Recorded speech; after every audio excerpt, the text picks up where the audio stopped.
Welcome to the Radiate Wellness Podcast. I'm your host, Christy Clemens Hoffman. Each week we will discuss tools, tips, and ways to radiate your best life ever, interviewing practitioners, authors, and luminaries to help you on your path. Wellness, joy, peace, abundance. What do you want to radiate?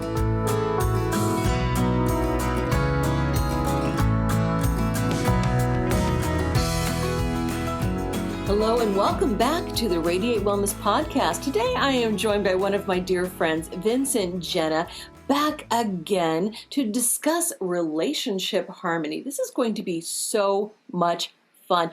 Vincent, I am so glad to see you again, my friend. Oh, well, Christy, it's always great to be here. You know, no matter how many times it is, it's wonderful. The more, the better. The more, the better. And I love your background. Like that? Well, since we were talking about relationships, I figured I'd get the love theme going, you know, the hearts and all of that, because don't we associate all of that? It looks like a Valentine's Day scene. As a matter of fact, it is a Valentine's Day scene because Valentine's Day is all about love and relationship.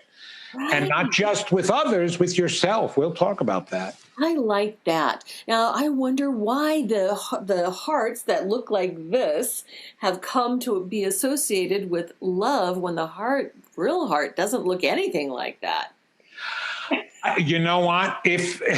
Can you imagine eating a candy heart that is in the real shape of a human heart with the valves on both ends and the arteries going through it, and you're going, ooh, yum, just love it. So it's part of the inspirational thought of, well, just let's make it full like that. Doesn't that mean something? And the funny thing about that is you've got to understand that anything we create here is because it's been created before. So that image of the heart existed way before Valentine created it. You know, Saint Valentine, and then he became Saint Valentine, the patron saint of love. So that's where it came from. But that was there a long time ago. Interesting that now it is firmly ensconced in our symbology. Oh, it is. Oh, it is. Wow. We love symbols. We love symbols. Not to make it, it makes a great card, right? You open it up. How many times have we folded paper up, right? Fold it, and you snip and you're cutting and you're cutting and you're cutting, and then you cut on one side, just a little piece, a little curve, a little corner, and you open it up and it's this lacy heart. So it makes for nice cards and pretty decorations. Look at how pretty that is. It's better than an elephant tusk or nose, right? You know? Absolutely. And then we can make little hearts with our hands, with our friends, too. That's right. I absolutely think that that's the whole reason for it, so that we can go like this sometime in the future, and we can go rather than this, you know, now we've got this. Right, love. Oh, I love that. But most of the time, unfortunately, Christy, we got this. Yeah, absolutely. And that's what I was wanting to talk to you about. Yeah, what is up with relationships these days? Oh. Right? Well, you know, you'll hear, my dog is going to want to chime in on this because he's all about relationships. He loves people so much. He's a lover. He's a lover. Don't be surprised if he comes up here, joins me. He's got to lick me all over the place as soon as I start talking about love. And then he goes back down again. Well, here's the problem, Christy. I'm going to back that up with a different kind of answer. So instead of answering what's up with relationship love, I'm going to ask what's up with self-love. Because that is what's causing the problem with relationship love. It's all connected together. It starts from us. It begins with us. It even ends with us. It's all about us because that's what we attract. And that's the problem because people are not consciously now they think they're attempting to attract good love, the right partner, my knight in shining armor, my princess in the castle. But deep down inside, they don't believe they're going to attract that. Right. Not truly. Because they don't believe they're lovable. They don't have a romance and love with themselves. So how can we expect that to extend into the external world, right? Right, absolutely, right? Because if we're talking strictly from a law of attraction standpoint, we've got to have this in us in order to be able to attract that. That's right. How many times have we been in a relationship with someone who does not value themselves, who does not love themselves? It is so evident and apparent. And that type of relationship's not going to last very long. It's not, but here's the funny thing about that, Christy, and I'm so glad that you bring that up.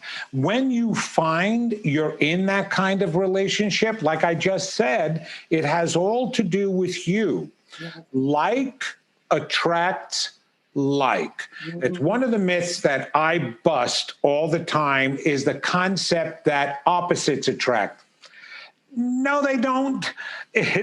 They have opposite personality styles. I mean, because for the most part, if there's male, there's female. They're going to have two different types of personality styles. Even if it's the same gender, they're still going to have different personality styles. So that's why we got the concept of opposites attract. And also, we attract to help fulfill our emotional needs. Now, I'll talk about that momentarily. But for the most part, when we put energy out there, we're going to attract what's inside here. Your self-belief. If you believe in that you're lovable, you will attract somebody who also believes he or she is lovable, and now you've got a wonderful relationship going on. But if there's anything less than that, there is also an unconscious expectation that it's not going to last, it's not going to work. So this is how just to lay it out for the listeners. So you understand this, but I want to lay it out for the listeners. So here you grow up and you become a young adult. Sometimes it's a little earlier than the young adulthood. But say you're a young adult or even an adult, and you're sitting there going, okay, I want a really good relationship. Maybe we'll get together, maybe we'll have a family, but I know I want somebody who's going to love me, who I can share with, who's funny. We get along great, right? That's your conscious mind thinking that because you know that that's what's out there, what you should have.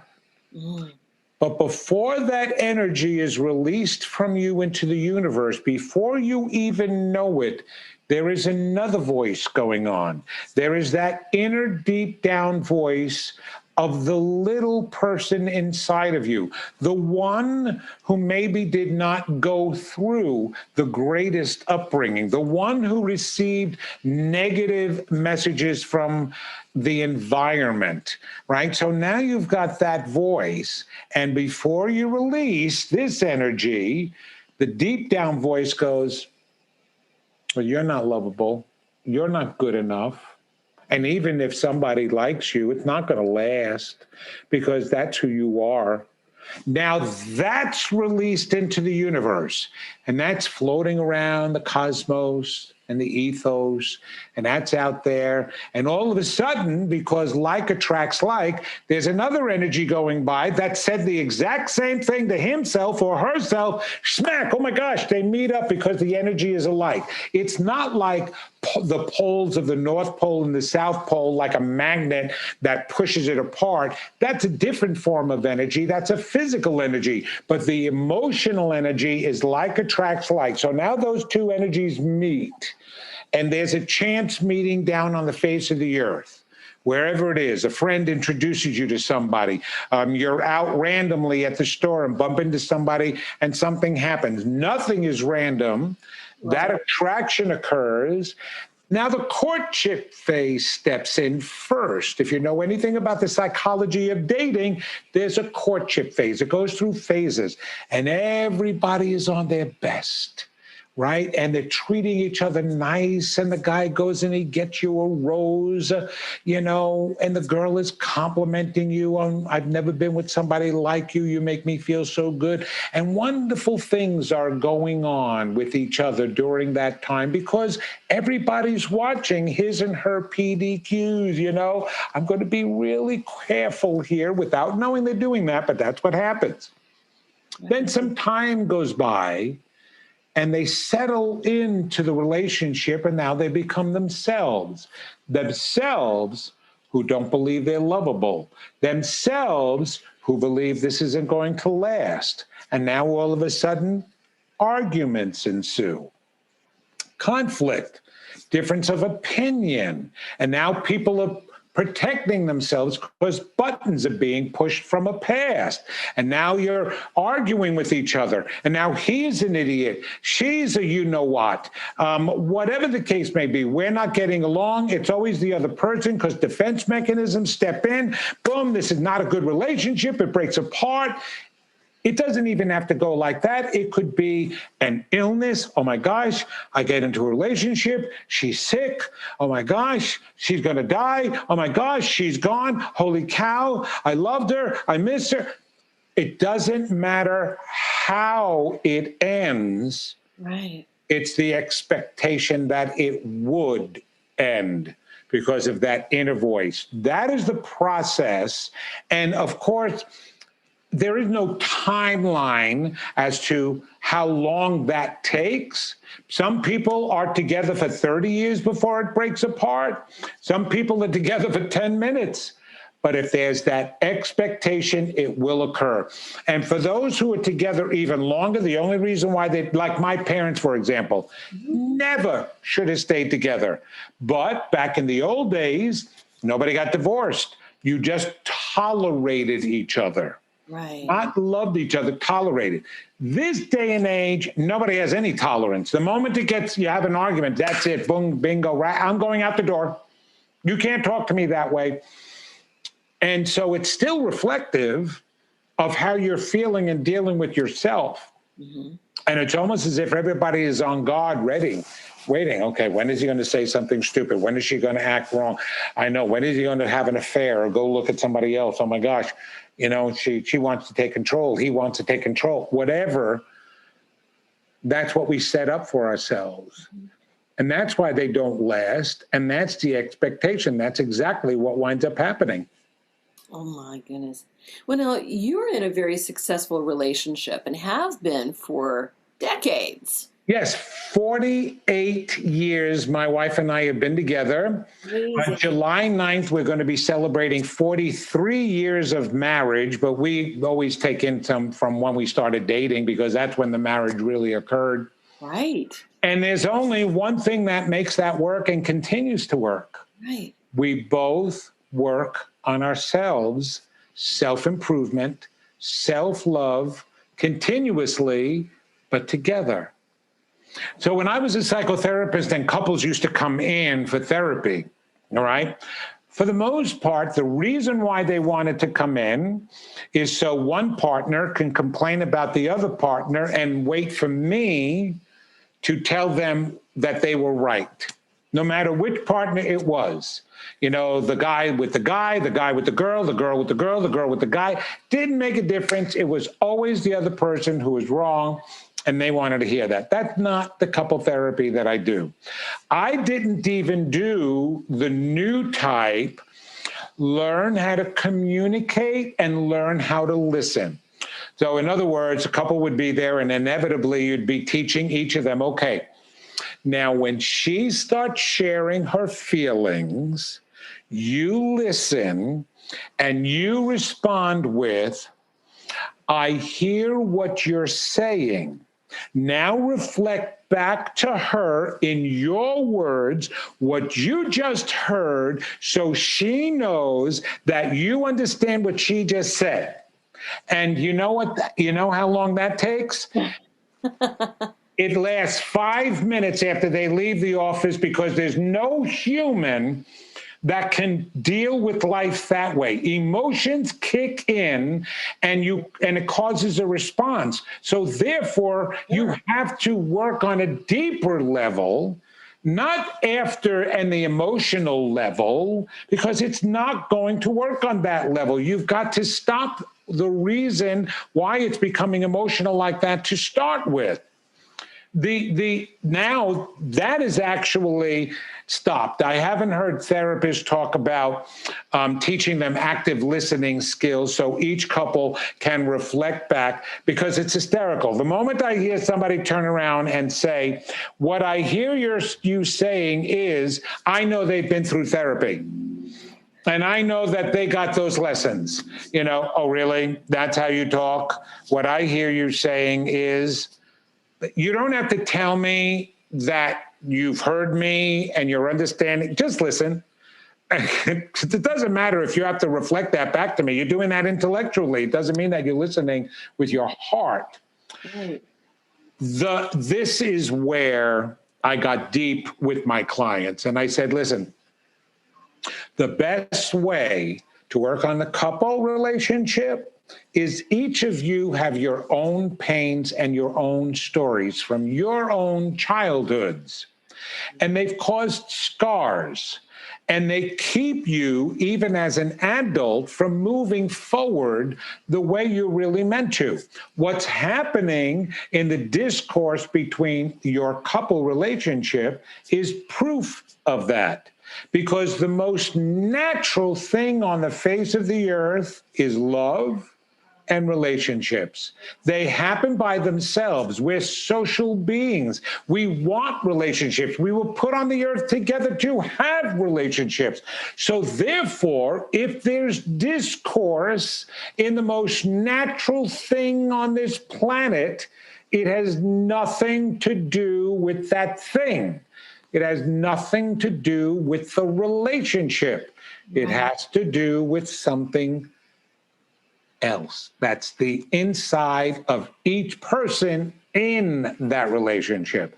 So now you're going to work on you and start paying attention to some of the feelings you have about yourself. You're going to work on you and do the same thing, but you're going to do it together.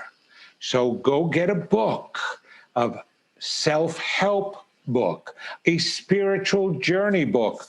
Read a chapter in it together, then talk about it. What is it making you feel? Take a lecture together. Go to a spiritual center together. Watch a movie together and talk about it. That's all my wife and I did. The moment I had my spiritual awakening, we did nothing but listen to the material, apply it to ourselves, but we did it together and talked about how it made us feel. We can help each other that way too, because they were listening to something about self-criticism, right? And we're sitting there and we're going, no, I don't think I'm really self-critical. Honey, but you know me the best. Do you think that there are times that I am self-critical? Yeah, hon, now talking about that, I have heard you put yourself down, or when you turn around and you say this or that, or when you turn around and say my butt looks too fat in those jeans. I mean, you're really critical. You're criticizing yourself. That's how we can help each other in this process. And we go, wow, really? Okay, I'm going to pay attention to that. Thanks for letting me know that. And so now you're doing it together, and you're not realizing that as you're doing that together, you're bonding deeper and deeper and closer and doing nothing but growing, because there's nothing more powerful, Christy, than two people working together to improve the quality of their lives. Nobody does that. They just live. Now they're together and they talk. They make plans, they go to movies, they decide to have children, but there's no growth. They're waiting for things to happen. And then they get really surprised when one person is acting abnormally emotional. Why are you so depressed? Why are you so down? Because we want to move forward. We want to grow. And if we put the brakes on and don't allow it to happen, it's going against our natural grain and movement. And something is going to become frictioned and fiery, and it comes out. And it will come out in the most important thing that can heal that, the relationship, when it shouldn't be coming out there. Oh my. This is reminding me so much of that beautiful poem by Rumi, and I'm going to butcher it, about growing, the two trees growing parallel to each other, but not in each other's shadow. And then Woody Allen, I know Woody Allen's kind of taking I don't know, right. He's but kind of problematic, but he said that a relationship is like a shark. It has to keep moving forward or it's going to die. So I think we're talking the same language. We are talking the same language there. It's got to move forward, and a relationship is meant to move forward together. Now, sometimes as it moves forward, there are different paths that can come up, but here's the difference with that. And actually, Neil Donald Walsh in Conversations with God, especially book 2, he talks a lot about relationships. And he said one of the reasons why you don't promise each other anything in a marriage is because you can't. You don't know how the two of you are going to grow later on. You want to stay together, not because you promise to stay together, because you want to and you're choosing to stay together, right? But there could be a time where the both of you realize, hey, listen, we really got a lot out of this relationship. We seem to be in being pulled apart by going after our dreams, going after some different really desires and wants. So what do you feel? Do you think we should be moving on and moving forward? The way you know you're meant to part is if it's amicable. Yeah. There are too many people, and this stuff about too much abuse. That's not how it starts. Nobody walks down the aisle and gives the vows and says, by the way, in 3 months, I'm going to punch you in the face. Nobody does that because nobody expects that. Men are physical, women are emotional, and when both are unhappy in any way, when you're not moving forward and that energy is backing up, it can very easily come out in some form of abuse, emotionally or physically. Not that that's right, and I'm not condoning it, but what I'm saying, that again is not natural. Unlike what some psychologists will say, is that the human is naturally aggressive. Anthropology has shown and proven that we are peaceful creatures. They have seen, and cooperative, yes. They have seen artifacts of one community and tribe integrated in another tribe's location, and theirs vice versa. That shows cooperation and help way before there was killing and battling and wars. Right. That comes afterwards, right? And so even in relationships, we are meant to cooperate and get along. And the way you know there's work to be done on yourselves is when that relationship starts suffering. And then you'll come up with any excuse. I'm sorry. For the most part, and look, I was a psychotherapist and a social worker. I know that women have been abused because that's what happens. The male is physical, more physical than the woman, and the woman is there, and they get mad, and boom, pow, it's not right. Well, they do the same thing with children. Yes. Women in their own way can be abusive very emotionally, they demasculate a man. I mean, we can't forget that either. They can make a man feel so small, right?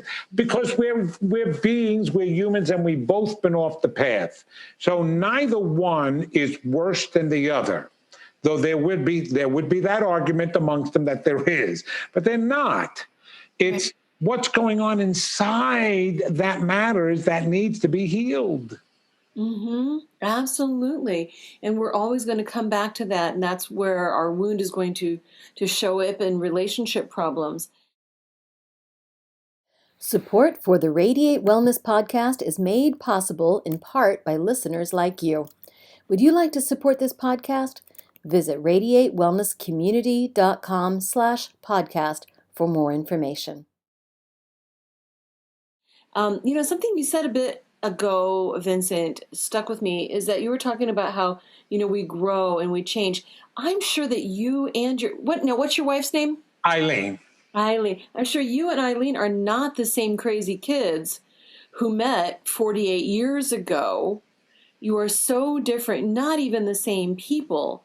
And so changing and growing together, I think, is the key there. There's a guaranteed program for that. Okay. All right. Here is what is the same about all of us. What would you think it is, Christy? That we have the same desire to thrive, to love. That's definitely one. That's on a human element for sure. But something even deeper than that makes us all the same. What is that? What is that? I don't know, Vincent. I know it. I'm putting you on the spot, but the moment I say it, you'll go, of course. Right. We're all divine beings created from the same source. Well, yeah. All right. Yes. It doesn't make a difference what music you like. It doesn't make a difference what colors you like, what food you like. You're supposed to be experiencing that differently. However, the moment you get on the spiritual path, the differences never matter. It's only the similarities about who you really are as a divine being that matter. So my wife and I, our tastes have changed all along the way. Right. But what hasn't changed, and matter of fact, what has grown stronger is our spiritual understanding and nature. Right. And that's what's drawn us closer together, because it makes us realize this is the example of what oneness is all about and where we came from. I don't want her to be like me. We just bought this house. We have different taste in it. Now, had we had discussions and conflicts about what color we want and what this we want, right. The human mind can go to a place of self-defense that, well, if I don't get my way, then I'm losing control. That's what the human mind does. And we could have had bad arguments and fought with each other about every single thing we had to choose here. But every time we went to the spiritual element, and we even said, does that really matter? What mattered more is, well, what do you want? What would you like? Yeah. And the funny thing was, she'd say the same thing. And so I was like, wait a minute, I was supposed to say that, and you're supposed to pick the color now. And it's like, well, that's okay with me. I don't mind. What color do you really like? It's like, it was so funny, even picking out the color of our bedroom. Of course, you can only have certain colors in the house. But then we had somebody come in before we moved in and paint the whole bedroom, master bathroom type of stuff, because we wanted a nice color in there, right? And so we were definitely, going back and forth. Well, I want something that's a little bit more blue. I want something that's a little bit more aqua. And as we were listening to each other's desires and realizing that the other person's desire mattered more, and we said, well, let's go in your direction. And she'd say, let's go in your direction. We actually met in a direction that was amazing, because after the color was painted, everything we had purchased or was from our old home matched and blended in as if we took it all out to get the color to start with. It was perfect. I'm telling you, beyond perfect. It just blended. It feels so good. Everybody who comes in goes, oh my God, I love this blue. Oh my God, I love this blue. So was that now, could it have been something horrible because she was intent on, it's got to be my way, or I was intent on, no, I don't want that, because that's what people do. They will purposely defend themselves and dislike what the other person has to say because they feel they're losing control. Yeah. But when you go to the spiritual aspect of who you are, that doesn't happen. Right. It doesn't happen. Everything turned out perfectly. At first, I wasn't sure whether the lamps in the house, we got new pendants and chandelier. And I'm like, I know what she wanted. And I was like, oh, I don't know if I like that. And then the more I look at it, well, she likes that a lot. I guess I can like that. I can like that. All right, let's go with that. Not only was it a beautiful choice, but because of what they are and where they're hanging, at 4 o'clock in the afternoon, the light is right by the major window, coming through, going through all the crystals and projecting rainbows in the entire house. That is magnificent, on the walls, on the floors. And you see the rainbows move as the sun is setting, because every crystal is a prism.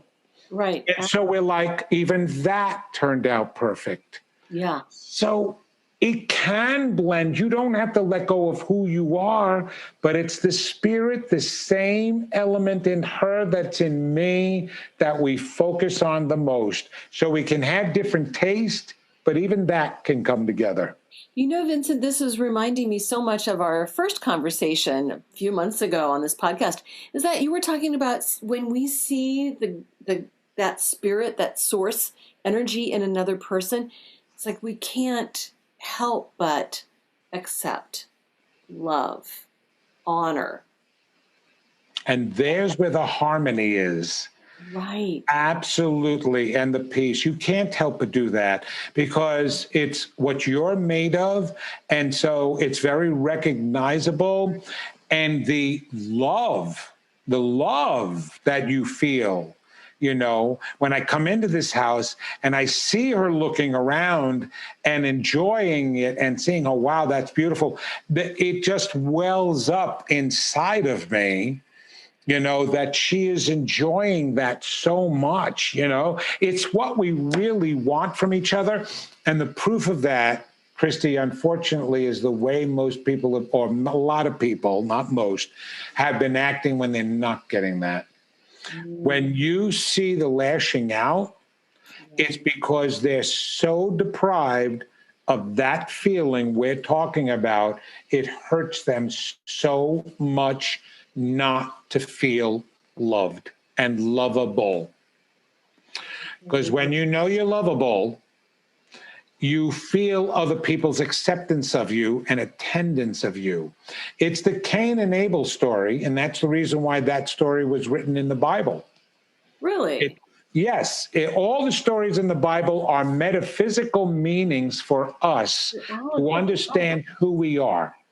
So here we've got Cain and Abel, the children of Adam and Eve. At that point in the Bible, and metaphysically, Adam and Eve represents God, source, because God is both masculine, feminine, father, mother. So together, that is God represented. Now, when you feel and you are connected to that God source, you feel lovable, you feel loved, you feel attended to, you feel cared for, you feel loving, you feel kind, you feel like Abel. Okay? When you're disconnected from that source, you feel abandoned, you feel neglected, you feel resentful, you feel angry, you feel enraged, you feel like Cain. And you can become so enraged, so disconnected, that the Cain in you can overtake and kill the Abel in you. And so now you're walking around not believing you're lovable, not knowing anybody cares, thinking that you're the only one who can take care of yourself because nobody else will.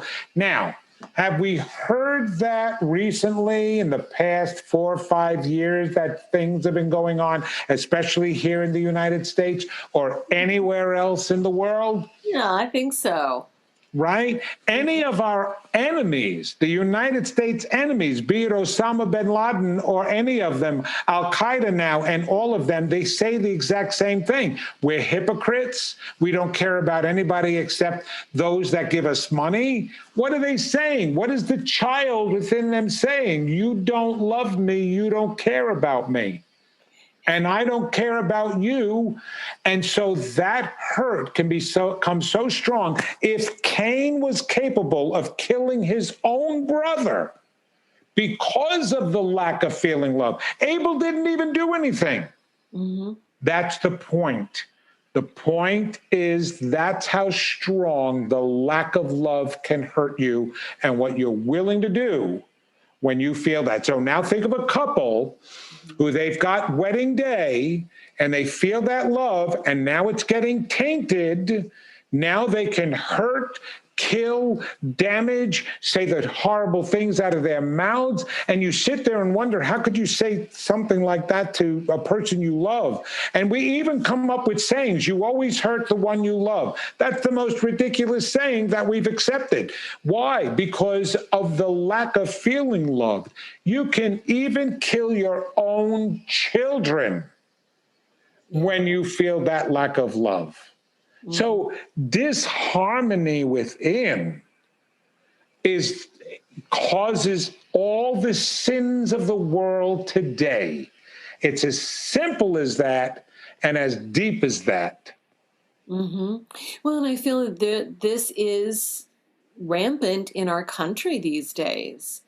That Horrible. these ones do not love the others because they don't love themselves.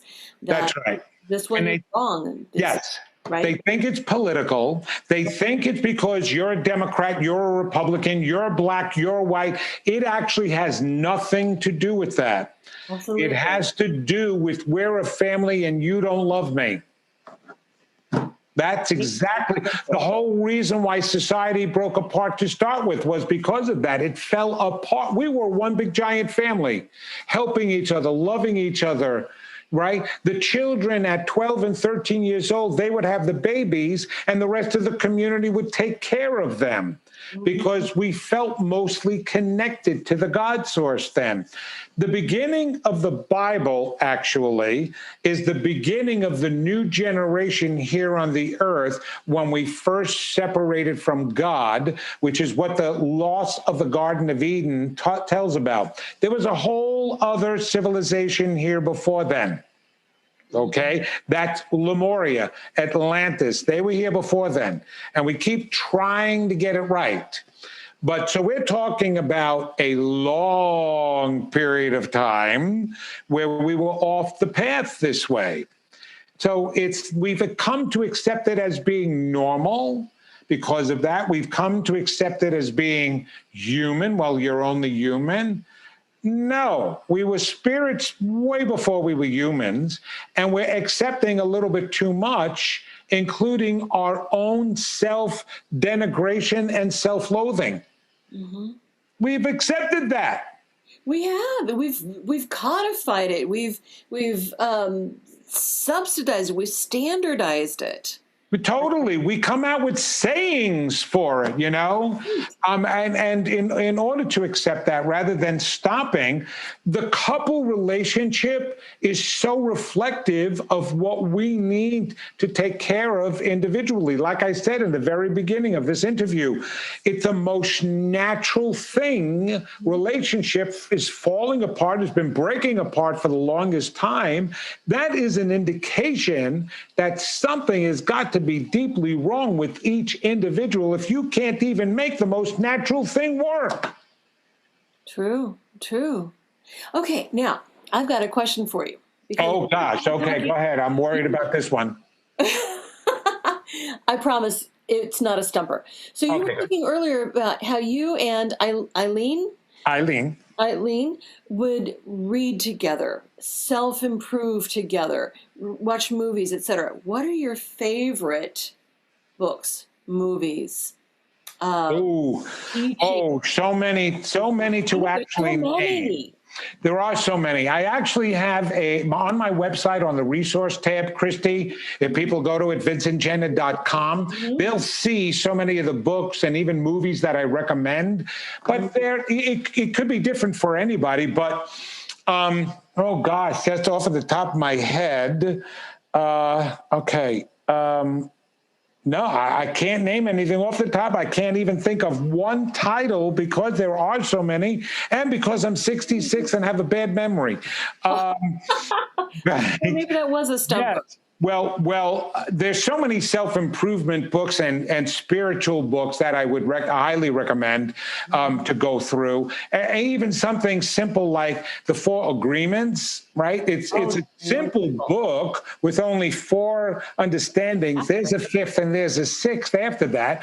But even something like that is very positive to go through. I happen to like, and my wife liked, Conversations with God, or some of his later ones. Today's God by Neil Donald Walsh is another one that's really good. You Can Heal Your Life by Louise Hay. As far as movies, this is a good one because it talks both about relationship and the afterlife. It's What Dreams May Come with Robin Williams and Cuba Gooding Jr. Fabulous, fabulous story about us and the afterlife and relationships and why we come back and keep doing it over and over again. So many love movies. Holy cow. Gosh, I don't know. That's definitely one of those questions. Because after I leave, I'm going to go, oh, there was this one. They're so powerful, especially today, because there is a need. You will see the most inspiring movies coming out and getting stronger and stronger because the need is getting stronger and stronger. Yes. And the spirit within us, as well as the universe and the rest of those guides and spirit itself and angels, whatever, they're going to do everything they can to inspire us to remember who we are. So you'll see these movies getting stronger and stronger about really understanding and growing. Well, I would say that any book or movie that you feel speaks to you, that addresses your humanity, that makes you feel like wanting to be a better person, that inspires growth in you, is going to be a good movie for you. Even if that's like The Matrix or something like that. Absolutely. That's what you should do, because what's inspiring, what I turn around and say, oh my gosh, it was the most amazing movie. And there was just recent ones too. But just great. Now, okay, so here's one. This was interesting. This is for somebody who's more advanced. Okay. I just recently rediscovered the television series Merlin. All right, it's on Netflix. I saw that years ago. But what happened this time when I saw it, I went, oh my gosh, the whole story of King Arthur, Camelot, and Merlin, as well as Guinevere, was an entire metaphysical message for us, which is amazing. And it's about, well, I'm going to go more contemporary now because they just reminded me of one of thank you. My most favorite movie, and you may laugh, is The Lion King. And I'll tell you why. I've seen it. Walt Disney, I know as a fact, was a very spiritual person. Yes. He purposely chose stories that he knew he needed to get moralistic stories because he wanted the children to come see them. So let's give them lessons. So he chose stories that he knew would have moral values for the children. But that wasn't the only thing. He also knew that the adults will be bringing the children to the movies. So he chose those stories he knew were inspired because there was a metaphysical message for the adults. The Lion King is all about our relationship with the God source, okay, and life and who we are. It's a movie telling us who we are. And so when I give the background and the metaphysical meanings of each of the characters, then people go and watch the movie and they go, oh my gosh. Okay. Okay. Go ahead. Are you ready? Yes, please. All right. So lay it on me. Mufasa, very simply put, he's the king. He represents God. Okay? Represents God.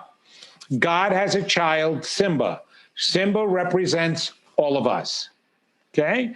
Now, if you recall the story, Simba, as he's growing up, is rambunctious, just like a child, and he wants to learn more than what he's ready to handle. Adam and Eve in the Garden of Eden wanting to eat the apple of that fruit tree, right? The child within them was so curious about the knowledge that they could know, just like Simba. All right.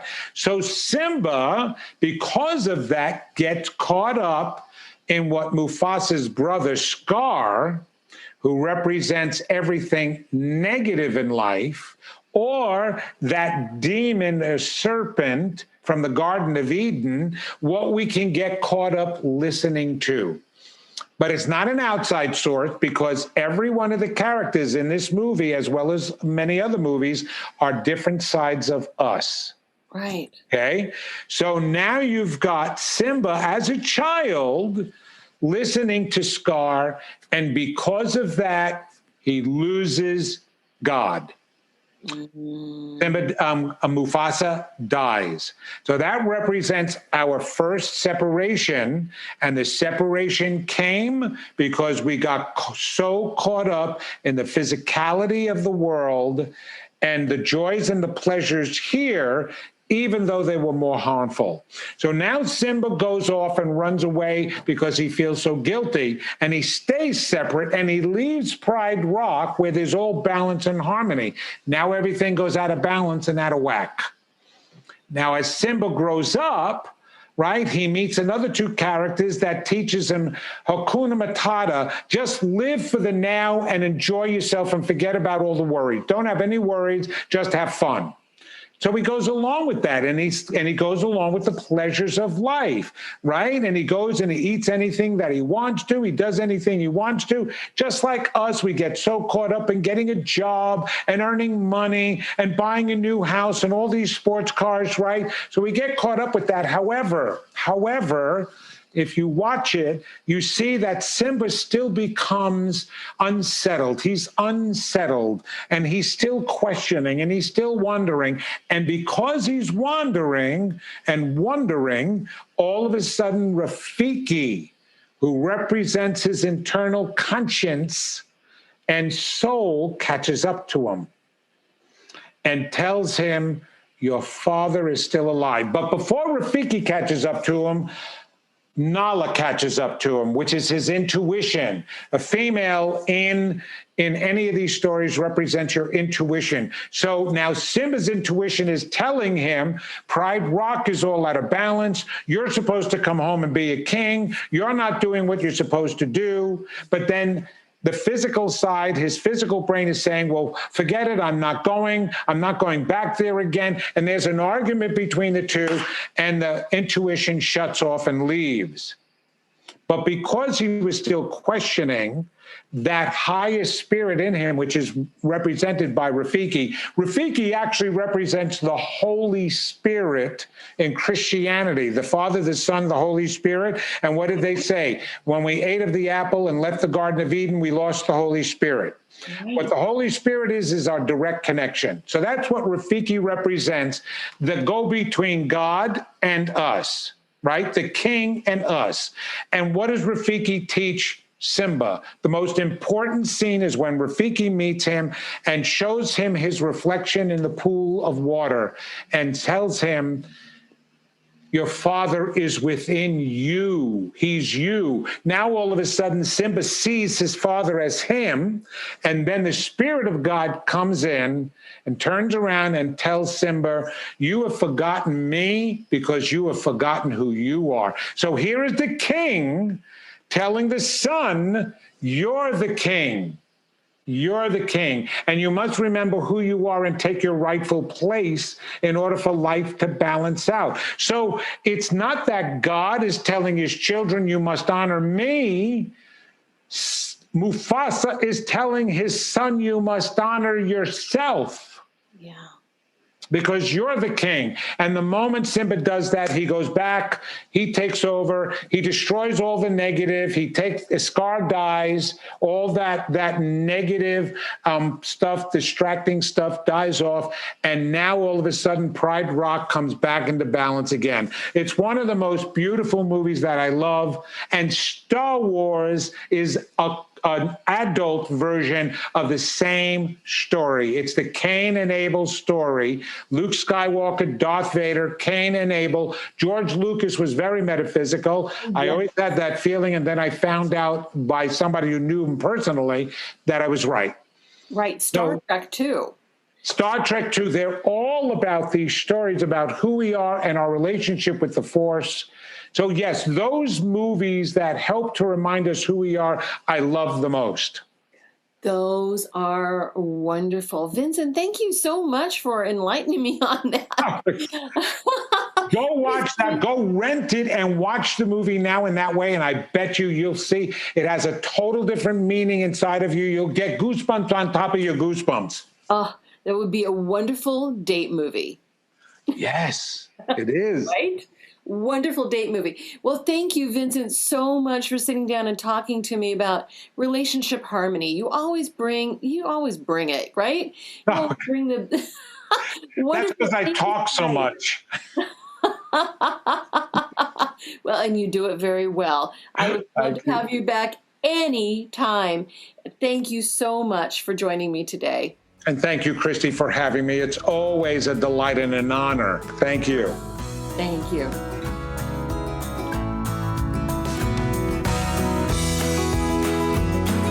Radiate Wellness is a community of holistic and alternative healers and consultants based in the Kansas City area, dedicated to helping you create spiritual, energetic, and physical well-being.